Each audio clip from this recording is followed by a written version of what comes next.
Hello friends, today we are going to talk about resume writing. Since you are looking at this presentation, I am assuming that you have already seen all the other presentations about technical writing, information collection, writing, review, publishing and so on. I am assuming that you have also completed all the assignments which are a part of this course and got feedback on all those assignments. Today we are going to talk about writing a resume. This is a part of our course. In fact, we have made it a part of our course because we think that for a technical writer, it's absolutely essential to learn good resume writing, to develop resume writing skills. Because not only you will be required to write your own resume, you also could be required to write or edit resumes of other team members in your organization. So let's talk about resume writing. Let's go ahead to the first slide. What are we going to see in this presentation today? So second slide rather, in this presentation, what is in a resume? Why is a resume important? Some writing tips for you and some do's and don'ts. So what is a resume? Let's look at the slide. A resume is obviously much more than a sheet of paper. It's much more than your career scorecard. A resume is a reflection of your personality, a statement of your ambitions and a measurement of your professionalism. I have seen a lot of people, they write resumes in with such a lack of interest. I mean, they are not excited about writing their own resume. They think it's a mere formality that they have to complete, that too as soon as possible, putting in minimum time that is required to write the resume and with the least possible investment or time spent or study done on their part. That is not actually true. A resume is a statement of your professionalism. So the better researched it is, the more focused it is and so on, the more are the chances that you will get employed. Also the chances of you getting a good salary package are increased because of a good resume. So let's go ahead and go through all the slides. I am sure many of these points will come up through the sequence of the presentation itself. Why is a resume important? So we are looking at slide number 4. A resume represents you in your absence. It gives the basis to compare different individuals applying for the same post. So somebody is probably going to compare your resume with somebody else's and then going to say, okay, I choose to go in for Makarand and I'll probably not call Ashok for the interview at all. Resume is used as the first level of screening. You may not be shortlisted for interviews if the resume is not attractive or is not properly written. For technical communicators or technical writers, resume is always seen as a sample of your work. If your resume is not written properly, the interviewer or the selector always feels that if you are not able to write your own resume properly, how well will you end up writing the product documentation? A resume is a reflection of your personality and an indication of your capabilities. So if you are writing and presenting a resume, it should demonstrate your command on language. It should demonstrate that you have very good understanding of Word or any other editor where you are designing it. It should be properly formatted, neatly presented and should create the effect, or the reaction should be, wow, what a great resume. That kind of reaction is the key to your success, and for that you will have to work very hard. Let's go ahead. Components of your resume. First of all, a photograph. I have seen a lot of resumes that do not have a photograph, and I tend to take the ones more seriously which actually have a photograph. But a lot of people would say, oh, but then I'll have to go it in the printed form because I'll have to fix my photo to that particular printed copy of the resume. That's not necessary anymore. We are living in the information age.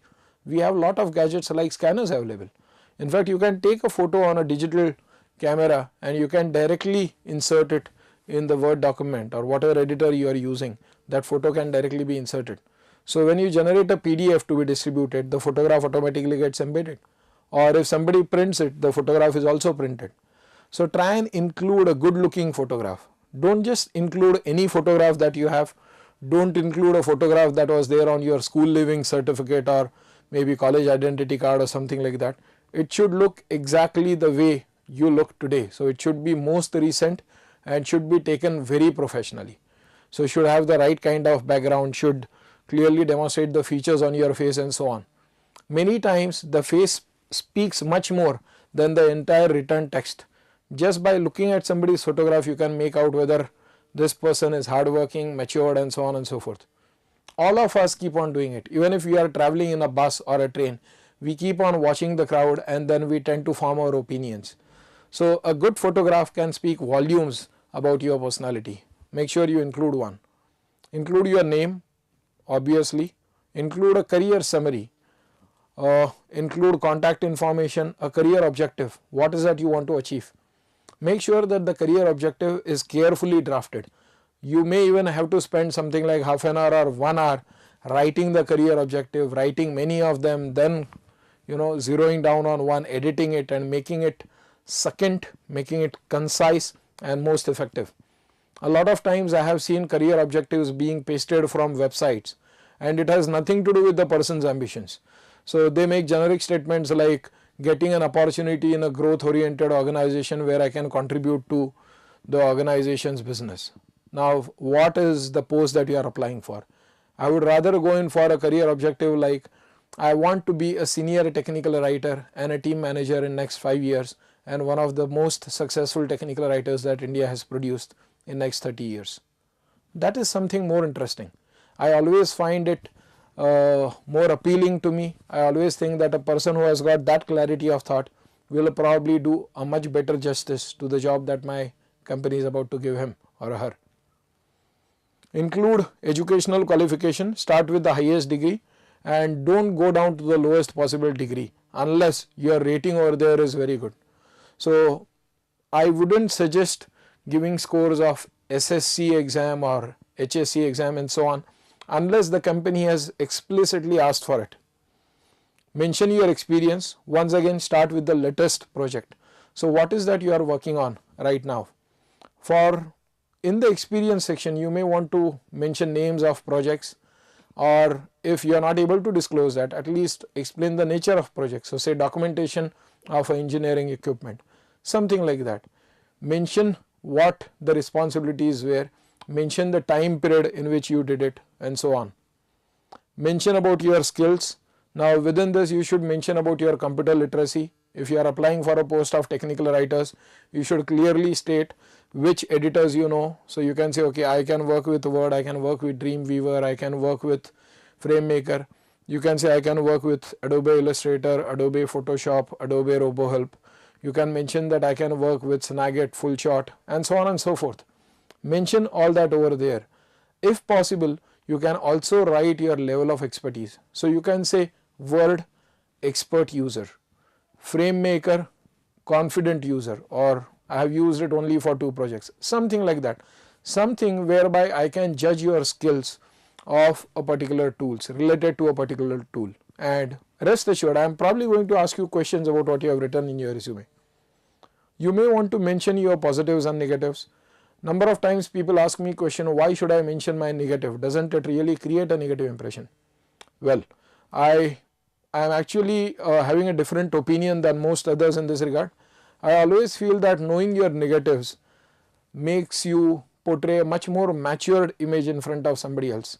If you are not writing your negatives, that merely means that you are not aware of your negatives.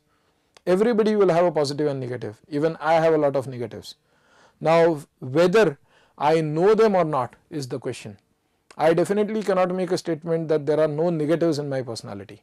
I cannot say that. So you can mention it and you can also say that, okay, I am working on it, this is how I am trying to overcome it, or I am undergoing a course for my graphic editing to skills and so on and so forth. You can write all that. That can make your resume very impressive. Let's go ahead. Mention about any professional memberships that you may have. So let's say you could be a member of Society for Technical Communication, any awards or recognitions that you have got, any extracurricular or co-curricular activities that you must have done. Give references, mention about your passport status, marital status only if it is required. In a few cases, in a few countries, it's not mandatory to disclose religion, caste, marital status, even sexual orientation and so on. Not that we include our sexual orientation in the resume, but this information is not supposed to be provided.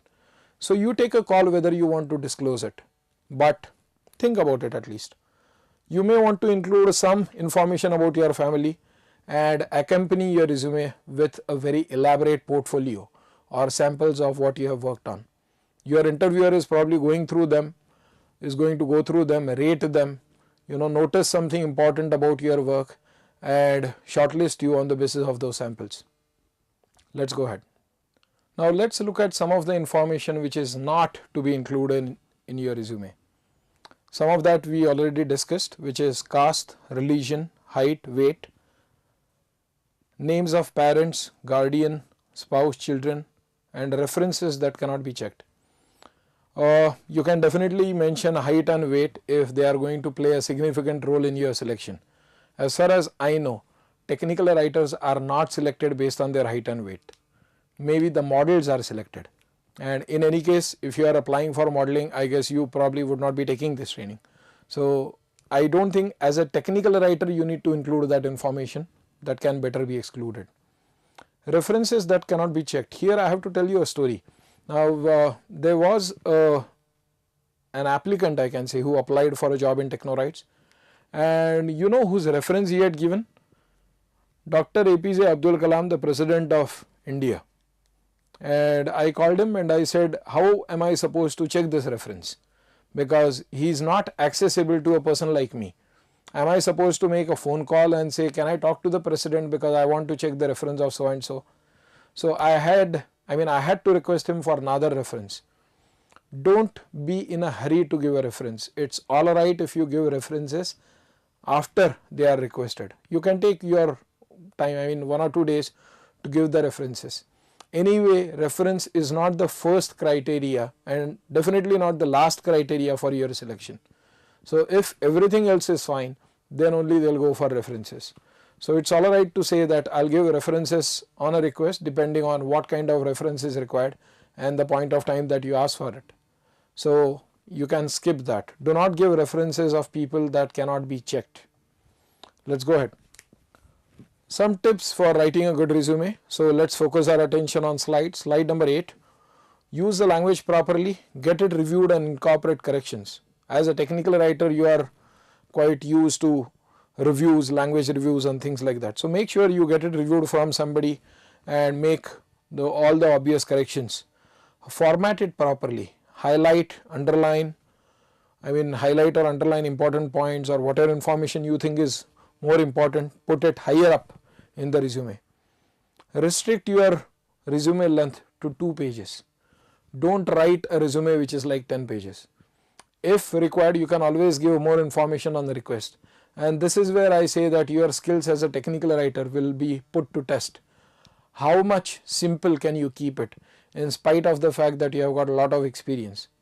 The resume that I send to a lot of my clients, when a lot of my clients would like to read my resume before they give me some sort of work, especially training assignments.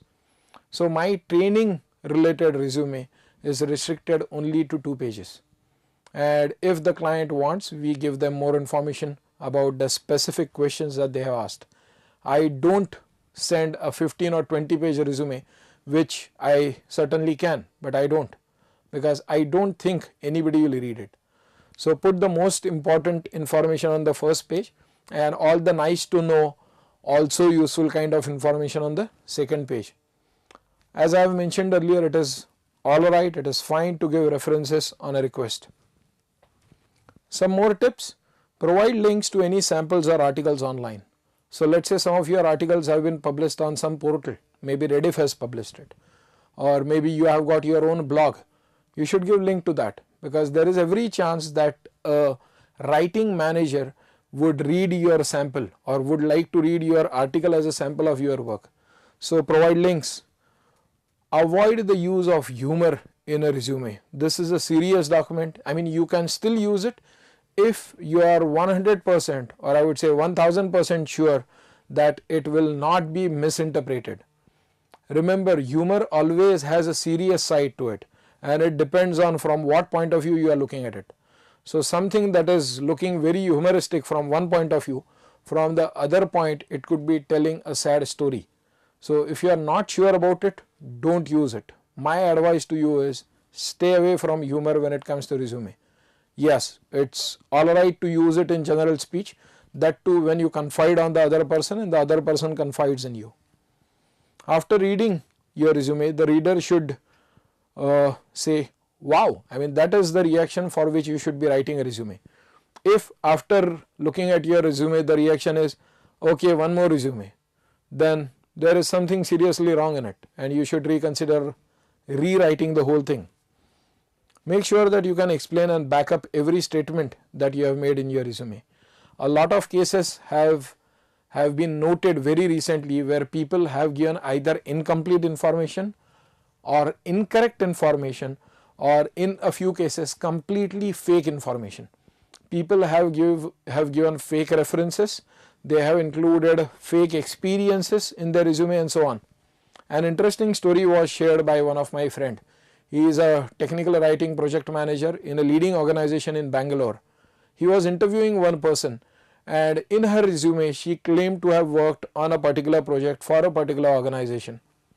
Now I don't know whether it was her bad luck, but the same person who interviewed her, the friend of mine, he was the manager of that project in that organization that she had mentioned, and he knew it 100% that she was not hired by that organization at any point of time. Now you can obviously imagine what the outcome must have been. However, he actually escalated to the matter to the concerned authorities and made sure that the particular candidate was blacklisted and would never be hired by that organization. So do not falsify your resume. One more example that I would like to give you is one of my student who he actually had got trained in another institute giving training on technical writing, and then both of them claimed in their resume they had worked on so and so project and given some details of that project. Now after reading that, I managed to ask him, I said, you have done so and so project? He said yes. I said, he was talking about a library management system in Microsoft Access, and he said he had documented that. So I said, isn't there a wizard in Microsoft Access that creates the library management system within a few steps, something like 10 steps? He says, yes, we have documented that. I said, to use that wizard and create that database, it does not take more than, let's say, 1 hour, even if you do everything that you want. If you want to customize it further, yes, then it will probably take time. But then you have spent 3 months, both of you together, so something like 6 months to document something that was created within a matter of minutes. And I said, I have worked on that system, I have played around with Microsoft Access. I don't think there is anything over there which cannot be documented in, let's say, 4 to 5 working days. So help me understand, what were you doing on a project which can be finished in 5 days? How come you and your friend together, going by 22 days in a month, you have put 66 days and same contribution by your friend. So 132 days you have spent on an activity that can be done in 5 days. If you try to falsify information, the other person is smart enough to find it out. Do not fake. It could have very serious consequences on your career. Not only in that company, but a lot of hiring managers know each other, and the news can actually spread very fast, faster than what you can think. So let me just forewarn you. Do not give incomplete information, do not give falsified information, and do not give inappropriate information in your resume. Everything that you have written can be challenged. Let's quickly talk about sending resume by post, which we rarely do nowadays. Most of the resumes are sent by email, but still no harm in touching upon those points. Write a covering letter to each company separately and then mail the resume with that particular covering letter. It could be a good idea to send a self-addressed stamped envelope saying that if you don't think this is useful, I request it be sent back to me, or I would appreciate if you do a correspondence and send me a decision based on this resume, or whatever. That could be a good gesture. I would definitely suggest that write a separate letter for every company I would in fact go to the extent of saying that write the resume separately for every job that you are applying for. So because every company and every job may have some amount of specialization, and you have to prove to the interviewer how you are superior than others for that particular job in that particular organization. Many times I receive resumes which are marked not only to me but 20 or 50 other people in the same email. I even read their email IDs. I know that the same resume was sent to so many people, and the covering letter is very generic. Dear sir / madam, please find attached my resume, yours truly, whatever, Suresh. Now that doesn't really interest me. Simplest thing which I do after getting a resume like that is I press shift, I press delete it permanently from my mailbox. I don't bother to talk to a person who cannot even take the effort of writing a separate email to me. What is going to be the dedication of that person if he joins my organization? I would definitely not like to work with a person like that. So take a note of all these points. You may decide to spend some time and find out the name of the person so you can address that letter or that mail directly to that person. You will need to sign the letter. If you are sending a physical letter, you will need to sign that letter saying that all the information provided by you over there is correct and you take responsibility of that information. Let's go ahead. Sending resume by post. In the letter that you are sending, mention a few lines about the company, the post that you are applying for. How did you come to know about that particular vacancy or post in that company? Why do you want to apply in that company? And your career objective. Let me tell you an incident, very short but very informative incident, I would say. So as you would probably know, I am now based out of Pune. So I was on board a bus which was going from point A to, let's say, point B. And after the bus went some distance, one passenger started complaining, and he said, this bus is probably going to point B. The conductor said yes, and the board is already put on the bus that it's going from point A to point B. He said, well, I wanted to go to point C. And not only that, he even blamed the conductor for getting into that bus. He said, why didn't you tell me earlier that it does not go to C? The conductor says there is a board outside which says that it goes to B. The number is known. You know that this is not the bus number that goes to point C or whatever. Why are you blaming me? That's a common mistake that many of us actually make. We don't know where we want to go. We get into any bus. In fact, I know a lot of people who are so frustrated because they are not getting a job that they are ready to get into any job that will now come their way. So it's like a passenger who is waiting for a bus at the bus stop and finally is so frustrated that he says, now whatever bus comes my way, I am going to get into it. So that's not going to help you in the long run. So make sure you know what the company is going to do, and there should be some overlap in your career objective and the company's future plans. If not, you are wasting time by working in that company. Not only your time, but the time of people working in that organization as well. So make sure you know where you are applying, what you are applying, how will it be beneficial to you, and write all this in the letter that you are sending. Rewrite the entire resume, as I have mentioned earlier, to highlight that part of your experience which best suits that particular requirement. You can provide a stamped envelope with self-address. Mention the date and place of sending the resume. Many times, even if the resume is not accepted, or let's say you are not hired immediately, the resume could be stored for a future record.